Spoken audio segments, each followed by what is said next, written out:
The Holy Rosary, in Latin Rosarium, in the sense a crown of roses or garland of roses.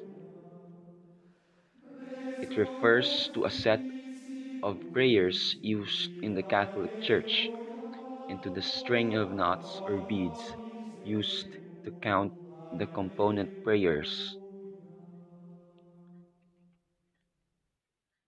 The prayers that compose the Rosary are arranged in sets of 10 Hail Marys, called decades. Each decade is preceded by one Lord's Prayer, the Our Father, and traditionally followed by one Glory Be. Many Catholics also choose to recite the O my Jesus prayer after the Glory Be, which is the most well-known of the 7 Fatima prayers. During recitation of each set, thought is given to one of the mysteries of the Rosary, which recall events in the lives of Jesus and of Mary. 5 decades are recited per Rosary. Rosary beads are an aid towards saying these prayers in the proper sequence.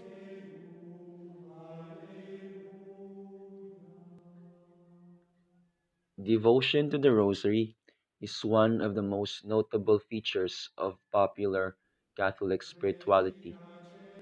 Pope John Paul II placed the Rosary at the very center of Christian spirituality and called it among the finest and most praiseworthy traditions of Christian contemplation. Catholics believe the Rosary is a remedy against severe trials, temptations, and the hardships of life, and that the Rosary is one of the great weapons given to believers in their battle against every evil. Pope Pius XI is quoted as saying, for example, the Rosary is a powerful weapon to put the demons to flight. Saints and popes have emphasized the meditative and contemplative elements of the Rosary and provided specific teachings for how the Rosary should be prayed. For instance, the need for focus, respect, reverence, and purity of intention during Rosary recitations and contemplations. From the 16th century onwards, Rosary recitations often involved picture texts that assisted meditation. Such imagery continues to be used to depict the mysteries of the Rosary. Catholic saints have stressed the importance of meditation and contemplation. Scriptural meditations concerning the Rosary are based on the Christian tradition of Lectio Divina, literally divine reading, as a way of using the Gospel to start a conversation between the person and Christ. Padre Pio, a Rosary devotee, said, "Through the study of books, one seeks God. By meditation, one finds Him." References to the Rosary have been part of a number of reported Marian apparitions spanning 2 centuries. The reported messages from these apparitions have influenced the spread of Rosary devotion worldwide. In Quamquam Pluris, Pope Leo XIII related Rosary devotions to Saint Joseph and granted indulgences in favor of Christian believers who, during the month of October, would have added a prayer to Saint Joseph at the end of the Holy Rosary. Praying the Rosary may be prescribed by priests as a type of penance after confession. The history of the Holy Rosary. Knotted prayer ropes were used In early Christianity, the Desert Fathers are said to have created the first such, using knots to keep track of the number of times they said the Jesus Prayer. According to pious tradition, the concept of the Rosary was given to Dominic of Usma or Dominic de Guzman in an apparition of the Virgin Mary during the year 1214 in the Church of Priel, though in fact it was known for from the 9th century in various forms. This Marian apparition received the title of Our Lady of the Rosary.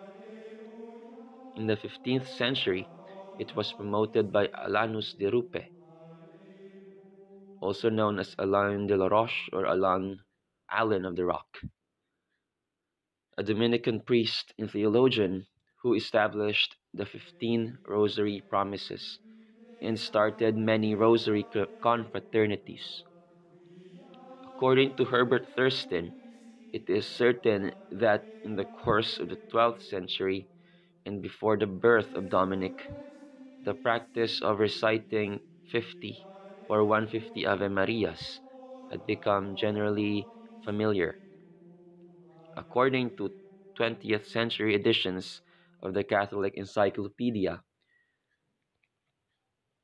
the, the story of Dominic's devotion to the Rosary and supposed apparition of Our Lady of the Rosary does not appear in any documents of the Catholic Church or Dominican order prior to the writings of De Rupe, some 250 years after Dominic. However, recent scholarship by Donald H. Calloway, which has received the endorsement of some of the church hierarchy, seeks to refute this claim.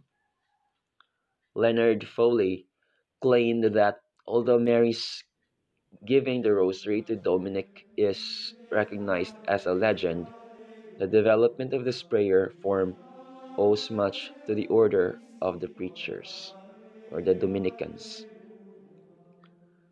The practice of meditation during the praying of the Hail Mary is attributed to Dominic of Prussia, a Carthusian monk who termed it. The German monk from Trier added a sentence to each of the 50 Hail Marys using quotes from scriptures, which at that time followed the name Jesus before the intercessory ending was added during the Counter Reformation. In 1569, the papal bull Consueverunt Romani Pontifices by the Dominican Pope Pius V officially established the devotion to the Rosary in the Catholic Church. From the 16th to the early 20th century, the structure of the Rosary remained essentially unchanged. There were 15 mysteries, one for each of the 15 decades. During the 20th century, the addition of the Fatima prayer to the end of each decade became more common.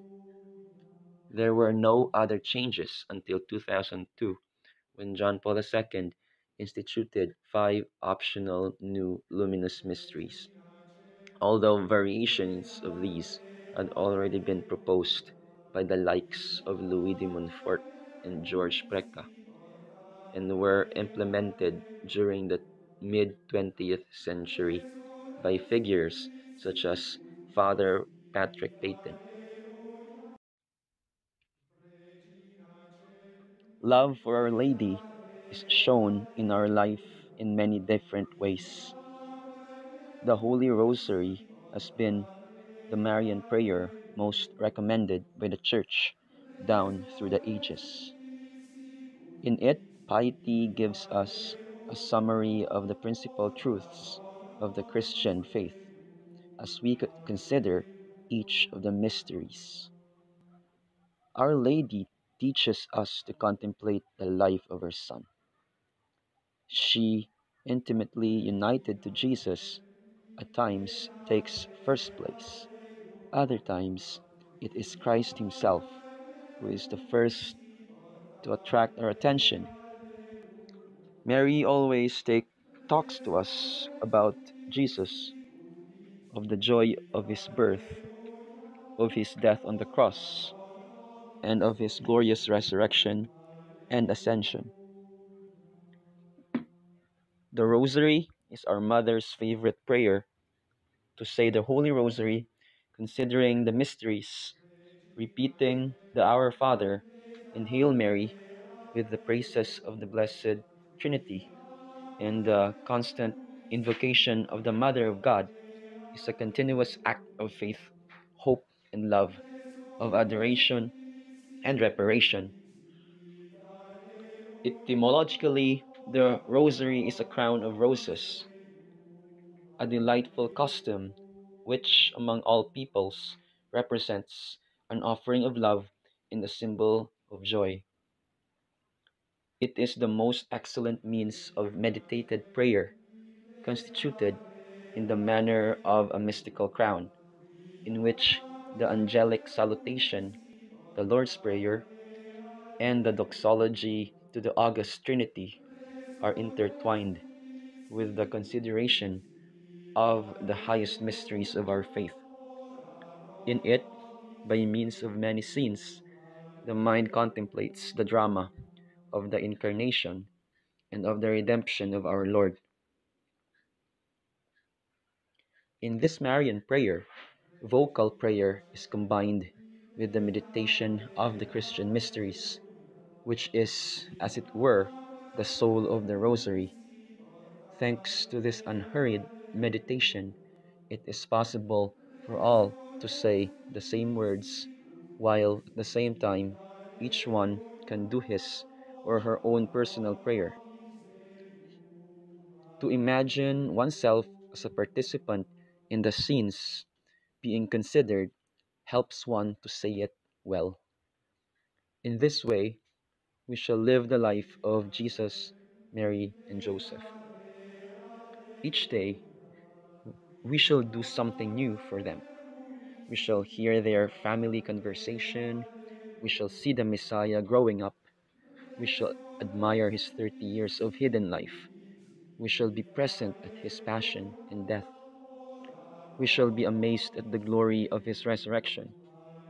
In a word, carried away by love, we shall contemplate each and every moment of the life of Christ. In considering the mysteries, vocal prayer, the Our Fathers, and the Hail Marys comes to life.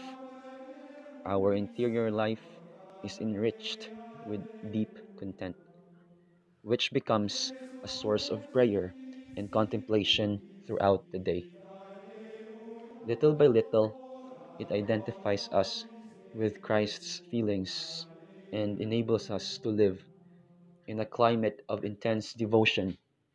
We rejoice with Christ, joyful. We suffer with Christ, suffering. And we look forward in hope to the glory of Christ risen. Pope Paul VI said that the liturgy and the rosary, although existing on essentially different planes of reality, have as their object the same salvific events wrought by Christ. The former presents anew, under the veil of signs, and operative in a hidden way, the great mysteries of our redemption. The latter, by means of devout contemplation, recalls these same mysteries to the mind of the person praying and stimulates the will to draw from them the norms of living.